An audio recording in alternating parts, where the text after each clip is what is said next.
আজকে বানালাম ডিম ছাড়া নিরামিষ গাজরের কেক। সফট স্পঞ্জি এই কেকটা বানাতে প্রথমে একটা বাটিতে 1 কাপ দুধ নিয়ে ওর মধ্যে 1 চামচ ভিনিগার দিয়ে মিশিয়ে নিলাম। দুধটা আমি ফুটিয়ে ঠান্ডা করে রেখেছিলাম। এতে দুধটা কেটে গেল। এবার ওর মধ্যে 1 কাপ পাউডার সুগার আর 1 কাপ রিফাইন্ড অয়েল দিয়ে ভালো করে মিশিয়ে নিলাম।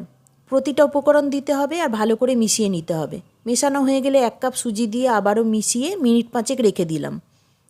এরপর ব্যাটারের মধ্যে দিয়ে দিলাম 1 কাপ মতো ময়দা, 1 চামচ বেকিং পাউডার আর বেকিং পাউডারের 3 ভাগের 1 ভাগ বেকিং সোডা সব দিয়ে ভালো করে মিশিয়ে নিলাম। এবার কেকের প্রধান উপকরণ গাজরটা দিয়ে দিলাম 1 বাটি মতো। একটা বড় গাজর কুড়িয়ে নিয়েছিলাম।